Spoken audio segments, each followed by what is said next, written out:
Good evening, ladies and gentlemen. It is time once again for the Lucha Underground sanctioned Midweek War. We are here to argue about Impact Wrestling, but before I introduce my cohort in crime for this episode of Midweek War, I would like to tell you all, if you have not watched the Indie Mayhem show this week, please do yourself a favor. Stop this right now. Come back to it, but stop it right now and go check out this past week's Indie Mayhem show. We have Lucha Underground co-executive producer Chris DeJoseph on, and we ask him everything. He spoils nothing, but we ask him everything. We really tried. He did give some nice, juicy little tidbits in there, but you got to listen to the interview to find out what they are. I'm not going to tell you what they are here, and they will drive your brain crazy for weeks, as it has mine so far every night. I keep thinking about a few things that he said. But anyway, with me, as always, is the person who, for some reason, likes Impact, Antonio Garza. How are you, sir? I'm doing good, Mike. I indeed am the one who likes Impact out of probably a large territorial space of the United States of America. And yeah, go check out Chris Joseph's interview. It was a really, really nice talk. He's a great person, really down to earth. And if you've been dying inside because there's no lucha on the ground in your life, go and check that out because it was pretty much all about lucha on the ground. So. Oh yeah, it was fantastic. Like there was like maybe 2 minutes talking about Big Brother of all things, but other than that, it was lucha. Like more luchas than a fucking Kalisto match. I'm serious. It was awesome. Okay, so Garza, back to business as usual. What's your word? What's your word for this week? My word is gonna be ooh, because. Was there Cookie Crisp on the show? No. But I may go get some Cookie Crisp after this show. Fair enough. Yeah, but the Wolves did have a match against each other. Mm-hmm. It definitely existed. My word for this week is veterans. Okay. Veterans. And I will get into it why with my good. But Garza, I'm feeling polite. I will let you go for your first with your good for this week. I'm actually gonna give the good to some of the in-ring action of this week. Okay. I think I'm assuming the Mahabali Shera match. Okay, I'm actually gonna get to that one. But I mean, the Wolves match was really good. I was really, really surprised by how much time they gave Mandrews versus TJP? Manic? Yeah, Manic. Yeah, Manic. They gave him a bunch of time, and it was a good match. I really, really liked it. I forget. Did Manic come out with his Manic? Did Mandrews come out with his skateboard again? I think he did. Yeah. Okay. I don't remember if I saw it or not. So. Yeah, and he's backwards cap. He's so nice. He's Dennis the Menace. He's Dennis the fucking Menace. And as you were mentioning, Mahabali Shera, the match was terrible, but it talks great amount of league and talent about Kenny King to bring out a decent match out of that guy. Kenny King. That is Kenny King's masterpiece in TNA. Yeah. Like seriously, I don't think anyone will be able to pull that good of a match out of Shera ever. Yeah, he got us a decent match out of that guy.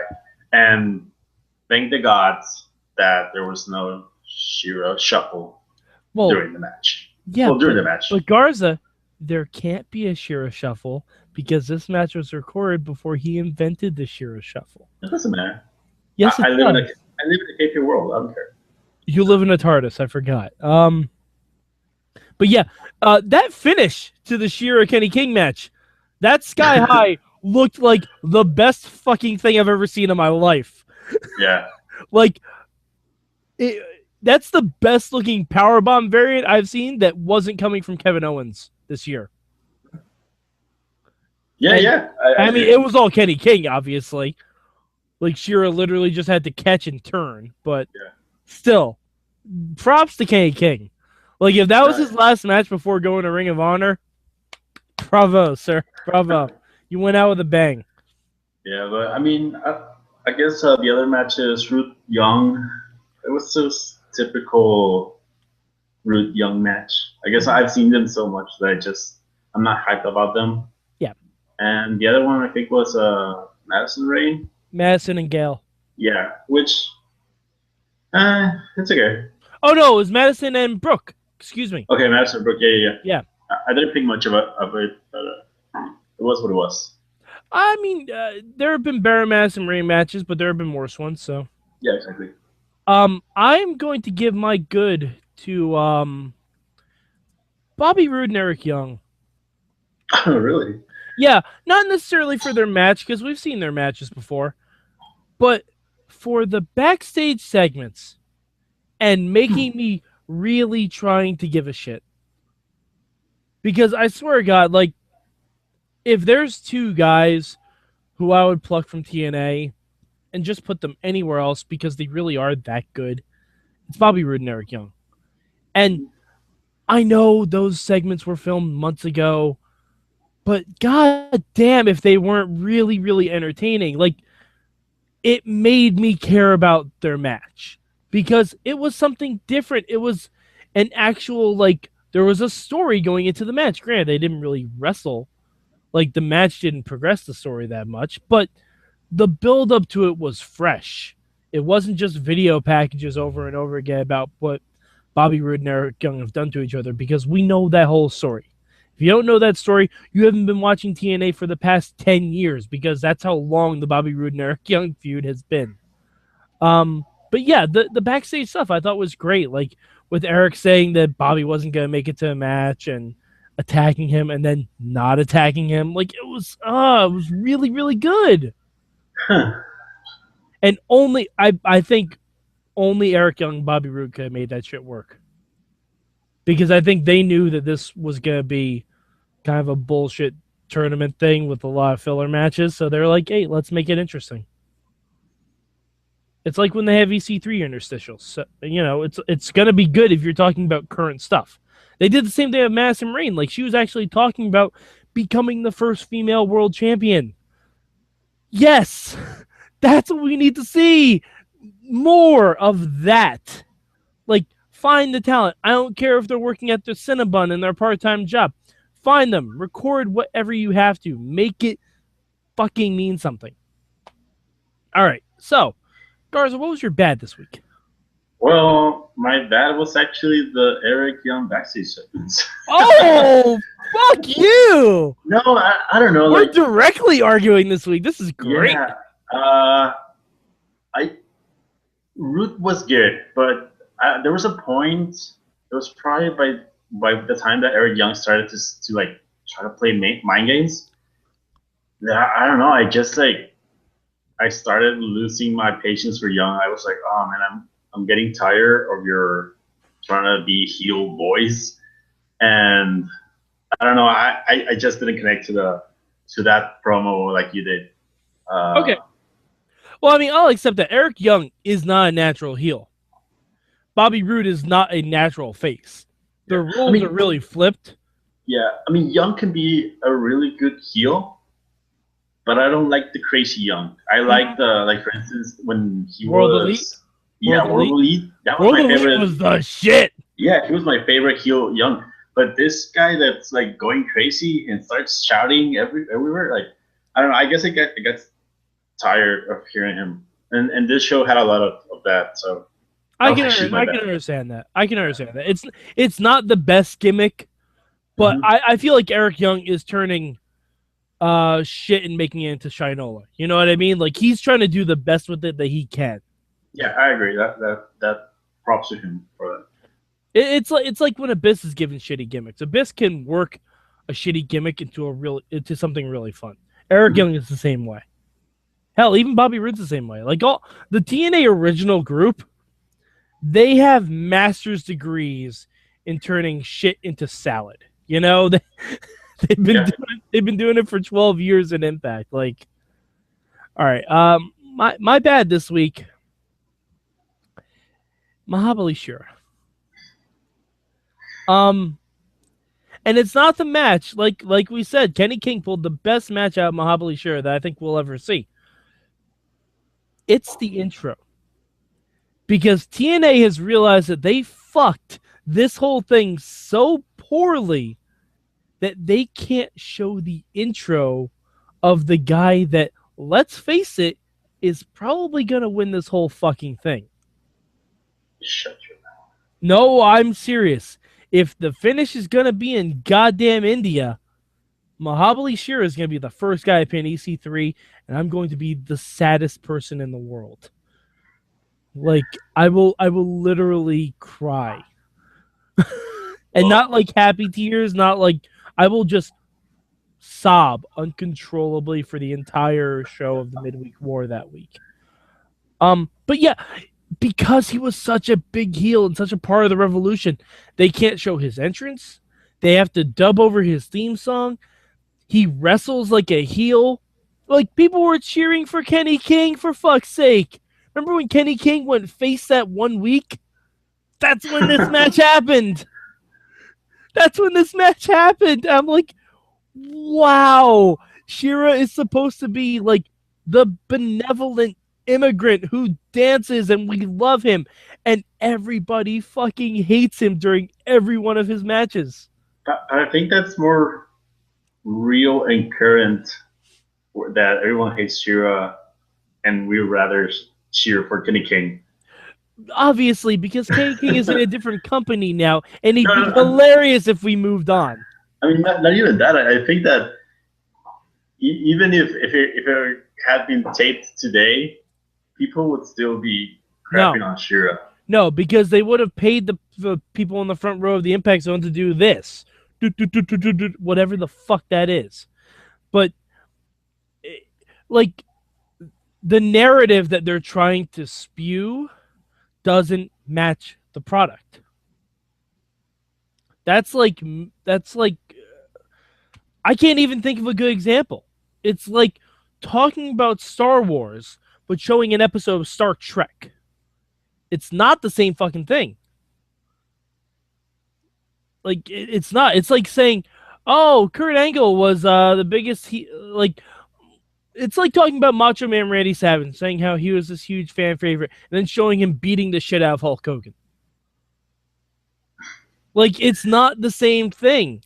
It doesn't match up. And they try to pass it off by saying Shera's become more focused and more aggressive. I'm like, no. He was just a heel when this match took place. Like, I mean, they're trying to hide it. Yes, they are. Yeah, so... I mean... You watch the intro of that Shera match again. There is the briefest of, like, just show him in the ring then. Don't even show any of the entrance. Just show him in the fucking ring like they did with the Mandrews and Manic match. Both guys started in the ring. It was fine. It was absolutely fine. But, all right. Garza, what would you change about Impact this week? My change is, I guess I would have switch the Wolves match to the end of the show and have Roode versus Young before it. Mainly because, one, they're better wrestlers, or they're going to have a better match. Two, I think you can play it out as they're the tag team champions and you have the tag team champions fighting each other. I think you can really sell that. And those guys both needed, like, desperately to win. So I think you put in, like, even more stakes. I think it could have been, like, a really good main event. I'd agree with you if there was actually going to be a winner. Yeah. I think the draw hurts that theory. Because, like, I mean, ending a show on a draw, that's like... Well, that's how they ended the... No, wait. Is that how they ended when EC3 tied? That wasn't the main event. Okay. That wasn't the main event, I don't think. I think the main event of that was, like... Lashley Galloway? I want to say Lashley and Aries. Okay. Yeah, I want to say it was Lashley and Aries. But yeah, my change would have come with the Wolves too. I wouldn't have had them wrestle to a draw. Because now I know they filmed this before they knew it was a tournament. I understand that and I appreciate it and that's fine, whatever. But those two guys wrestling to a draw makes them both fucking idiots. Because it essentially takes them both out of their group. 1 point is not going to advance either of them unless Robbie E loses. I mean, are you saying that one should have like finger poke of doom the other one? Well, no, not finger poke of doom necessarily, but like wrestle for like 10, 13 minutes. When they realize it's a stalemate, they can look at the clock and say, you know, one of us has to get 3 points. And then, they're a tag team. They're best friends. It's not unheard of. But we're talking about the world title here. Yeah, and they just screwed each other out of it by wrestling to a draw. Oh yeah, because they both wanted. But the thing is, you like Davey can say, Eddie, hey, you get this one. When you become champ, give me a first shot. That's all you need. That's all you need. I don't know. I think that makes them look even more dumber. Like no. This makes them look super dumb because now they have to really rely on a lot of luck to even advance in the round. Yeah, but it's more real. Because I mean, I wouldn't give up my title shot for my friend. I want my title shot. Okay. I mean, yeah, but wrestling to a draw, they both give it up. Yeah, but you're trying to win until the last minute. Yeah, I guess. But then they shouldn't have shown like respect to each other afterwards. They should have both been a little frustrated. Yeah, I mean, but they're still friends. Yeah, all right. It bothers me. It doesn't work for me on a logistic level because math-wise, they both screwed each other out of the tournament, essentially. That's just me. All right. So Garza, where would you rank Impact this week? I'm gonna rank Impact number 2. Like I said in the beginning, the in-ring wrestling was really good this week. I really liked it. God damn you! All right. I'm gonna rank Impact number 3 this week. It was fine. It was a good show. I liked the Mandrews Manic match, despite Manic wrestling him with a mask. The Wolves match was good, but it was boring to me. It was like watching Roderick Strong wrestle Roderick Strong. I guess that's why I like it. And that's why I didn't. Like, it was very fitting that the guys I jokingly nicknamed Kicky and Choppy ended a match by kicking and chopping. Like, yeah. It is what it is. But and we didn't even touch on the Jeff Hardy interview. Oh yeah. What a piece of shit that was. I will say this: in a show that it may feel repetitive for a lot of people because we're just doing the tournament matches and the tournament related interviews. Mm-hmm. I think it was a good use of time. I mean, the interview was crap, but at least you're using the wrestlers that are not doing anything and putting them in something to do. It was definitely something different. I'll give it that. Mm-hmm. Like it broke up the monotony a little bit, but like the most humility Jeff could muster was saying right at the end, like, yeah, it was probably a little unfair that the referee attacked DC3. I'm like, you were the referee, motherfucker. You handed the match to your brother. You handed him the title. Like, yep. Like, heels should not be this correct. They shouldn't be. In the world of, they should think they are. They should absolutely think they are, but they should factually be 100% wrong. That's how twisted wrestling is nowadays. And every company does this. Like, Oh yeah, heels make so much sense now. Oh yeah, I mean this isn't just a TNA problem. This is an every company problem. WWE, NXT, Ring of Honor, hell, even Lucha to an extent. There are some heels that are 100% accurate in that. Like, I know Dario was right more than one time. But yeah, heels should not be correct. They shouldn't be. That's not the nature of a heel. Like, they can maybe, like, if in the back of your head, like, well, he kind of makes a point, but he shouldn't be just out and out factually right. Yeah. Shouldn't be out and out factually correct. Like, that shouldn't be a thing. But all right. Anyway, Garza, where can the good people of the internet find you? You can find me at DW Revolution for Twitter. You can go to thewrestlingrevolution.com. You can also go to the Wrestling Mayhem Facebook group, where even though Mike says I spoil stuff, I don't spoil stuff. Never. I am really careful about that. You spoiled one thing. You can find me at MadMike4883 on the Twitter machine. Also, please go to WrestlingMayhemShow.com. If you do not have a chance to listen to the Indie Mayhem Show, go read Matt Carlin's article. He did an article about our interview of Krista Joseph from Lucha Underground.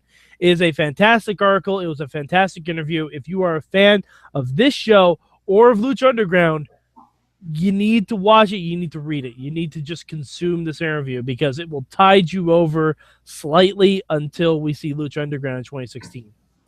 All right. So for Antonio Garza, I'm Mad Mike, and this has been your Lucha Underground sanctioned midweek war.